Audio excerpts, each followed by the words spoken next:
McQueen, you're back in the house. Thank you. Yeah, happy to be back in the house. Thank you. For those of you that don't know who Patrick is a local real estate attorney here in Arizona and is a friend of ours and always brings just such great insight into what is going on in the market, specifically real estate related, where we can just help educate this community and bring value. So, Patrick, thanks again for giving us your time. Sure, my pleasure. Anytime. Yeah. So you wrote an article not too long ago about what does it mean when in, let's say, a listing or even in a contract that the property is referenced as is.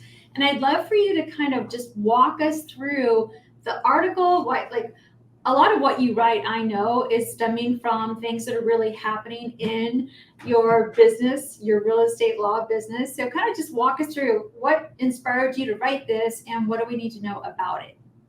Yeah, I think I did write an article. It was just a piece about some of the things that we see, and I like to write about common misconceptions or common misperceptions that people have about real estate legal issues. And so one of the things I thought of was, oh, well, people really goof up their interpretation or what it means to be or to sell a property as is. And it happens in the commercial space. It happens more so in the residential space. But as is just means you're selling the property in its current condition. You're not necessarily agreeing to make any repairs. And that's really it. You're not making any warranties about the condition of anything in particular. If there are issues that are disclosed by the seller or discovered by the buyer during their inspection period, you're not guaranteeing that you're going to fix those. That's really all that an as-is clause in an as-is clause is built into our standard form Arizona Association of Realtors contract, but we used to have an addendum for it. But basically, all it means is I'm not giving you a warranty that these things work or don't work. I'm not going to fix them unless we specifically negotiate for me to fix them prior to closing. That's all it means. What a lot of people misinterpret as is to mean is they think as is, I'm selling it to you, I'm selling this piece of property in its current condition. I therefore don't need to disclose anything I know about the current condition. And so sometimes when sellers particularly over highlight and make multiple references to the fact that they're selling as is, it kind of gives us a little bit of a red flag. It gives us a little bit of warning to say, well, why are they highlighting that so much? That's kind of how it already works. You don't have to remind me of this stuff. And so what we see are sometimes in disclosure cases where somebody says, I'm selling it to you as is, and they thought they didn't have to disclose what they knew about the property. That's not, as is and disclosures are two completely different things, but a lot of people mix those up. And so I said, well, let me see if I can help to end some of the confusion. So let's kind of walk through that. I'm a seller. Let's say I'm a seller and I'm going to list a property as is. It doesn't mean that I don't have to follow the disclosure rules, meaning that if I know something, I still have to disclose it like I would even if I was selling the property not as is. You're trying to create separation between those two situations, right? Exactly. If you think about it this way, as is just means I'm not necessarily agreeing to make any repairs. Okay. That's all it means. Disclosure is a whole different category of things. Disclosure, you have a legal obligation under Arizona law, the law of most other states, to disclose what you know about a property. Keep those things compartmentalized, keep those things separated. But what happens to a lot of people is they go, well, you're buying it as is. That means I don't have to make repairs. That means I'm not warranting it. That means I don't really have to tell you about it. And that's just not the case. You absolutely still have an obligation to disclose. And it is completely independent of the manner in which, even situations where people will say, I'm not going to give you a seller property disclosure statement. We run into situations where maybe somebody does a fix and flip, maybe somebody inherits a property and they go, I'm selling this property now. I inherited it. I did a fix and flip, whatever it is. I'm selling it to a buyer as is, and I'm not going to give them a seller property disclosure statement. those are big red flags. That to me says, well, wait a minute, you know something about this property. You just rehabbed it, you just redid it. Okay, that you're selling as is because that's part of the deal.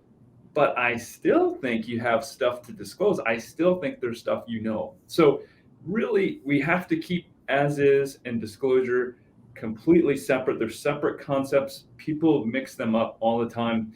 A lot of times it's the flippers who are mixing it up, or people who come from out of state, or people who inherit. They say as is means I don't have to disclose, and that's just not the case. What if you were an investor though, and you haven't lived in the property, let's say ever? I see that a lot when it comes to the disclosure statement, and there'll just be like generic, the seller has not lived in the property for 5 years or ever, therefore they can't answer certain things. I mean, I guess on one hand, there might be some truth to that, but on the other hand, if they're the owner of the property or the landlord and it was a rental, then they were the ones that were replacing the roof or, issues like that. So can you comment on that? Yeah, I mean, I think that irrespective of the period of ownership and your status, whether you own through an LLC or you're an investor and you really don't go in the property, you still know something about the property. And so I have a hard time when somebody says, I can't provide any disclosure, I never lived there. Okay, but you hired subcontractors, you know that APS messed up a power line in your backyard, you know basic stuff. Something. Yeah. Maybe you don't know, you haven't been through or experienced the laundry list of things that typical homeowners face, right, when living there, but you know something, and disclose what you know. I think, and really, when it comes to disclosure law, anyways, people don't realize that the disclosure is there to protect you. I mean, most people don't lose deals based on a disclosure. I've taught disclosure courses many, many times, and I will ask people, how many agents in this room of say 100 have lost the deal based on a seller property disclosure, a disclosure made in there? And you get 1 or 2 out of 100, and it's usually because of scorpions. For whatever reason, that one freaks people out, but it's there to protect you. So disclose everything. And so if you're that investor, if you're coming in from out of state and you didn't live there, disclose what you know, and you're going to be in much, much better shape. So, the same thing, I inherited this property from my grandma. I haven't been there since I was 13, but when I was 13, I changed a couple of light bulbs. Okay, disclose that, right? I mean, that's what you should say, and that's what you should disclose because it's there to protect you. Yeah. Can you give us some examples of, obviously this stuff is hitting your desk. So when people are reaching out to you, kind of give us an example of what that might look like. Well, we run into it in 2 different situations. Usually it's the seller or the buyer, right? And so the seller, when we represent a seller or a seller approaches us, they've gotten this horrible letter from another lawyer in town that just says, here's what I'm going to do to you if you don't pay this amount of money because you failed to disclose the mold, you failed to disclose that you didn't have permits, you failed to disclose all of these certain things. And so we represent sellers who are concerned in those situations and say, well, what's my real liability here? I didn't know these issues. I didn't have any clue of these issues. And by the way, the buyer went and got their own inspection. And then on the other hand, we've represented buyers in the past who write that letter to the seller and say, you didn't disclose the fact that you didn't have permits. You didn't disclose that the casita in the backyard was not permitted. And so a lot of times these turn into some misinterpretations, like, hey, I disclosed this. Maybe it just wasn't as accurate as you would have liked.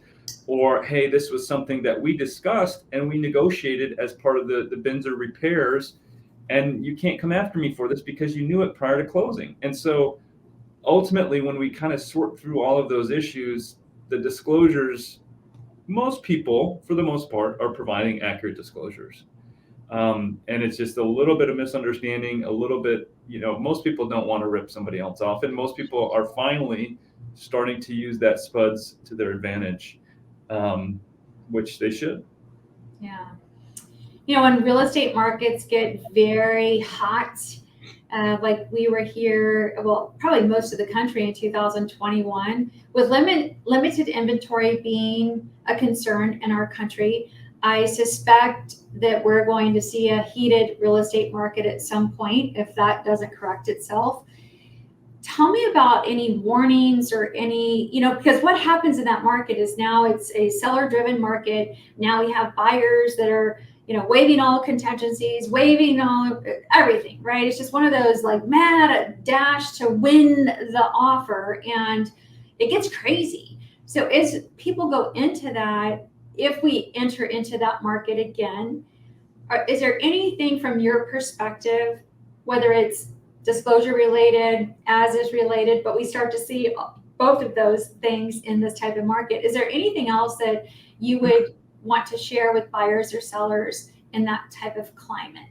Well, like I said, the SPUDs, the seller property disclosure statement, use it as your friend. Okay. Disclose everything in any climate, particularly when the market's hot. Again, you're likely not to lose a deal based on a SPUDs disclosure. Yeah. And so include every single thing that's happened with respect to that property. And if you're on the buy side and things get a little crazy like they did a couple of years ago, where people were waiving inspections, they were, waiving appraisal, all sorts of stuff. I mean, it was nuts.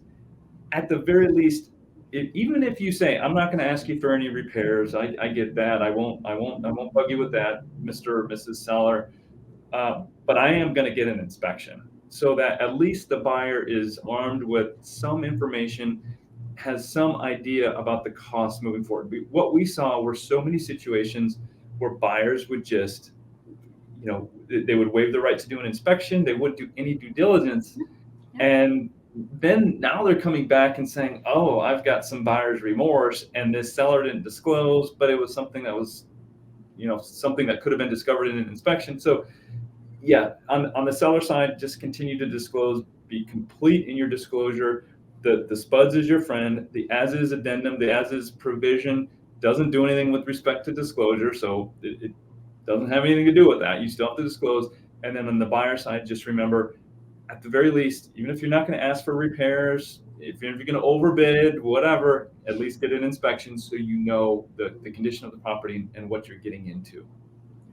I love it. Well, Patrick, you are always a wealth of knowledge, so thank you for sharing this insight with us. And if you need somebody in real estate that's a real estate attorney, or you have some of these questions you got to run by a professional like Patrick, we will include his contact information. He's got a whole team over there that can certainly assist and give guidance, and certainly for hire too, right, Patrick? Of course. Because you're not pro bono last time I checked. No, we do some stuff pro bono, but yeah, but we're not going to do everything pro bono. And I would say get on your newsletter too, because I find all kinds of stuff, through your newsletter. I'm like, oh, that's interesting. And so certainly we'll include that link as well. And thanks again, Patrick. I appreciate you. Yeah. Keep an eye out for some of the newsletters. We're going to put some interesting stuff in there, stuff that people really had no clue about. So we'll include that. I think some people there'll be some head scratchers. Good, I like it. Then I'll have to have you back. We'll talk about the head scratchers. There we go. I love it. I'm happy to be back anytime. Thanks, Patrick. You bet.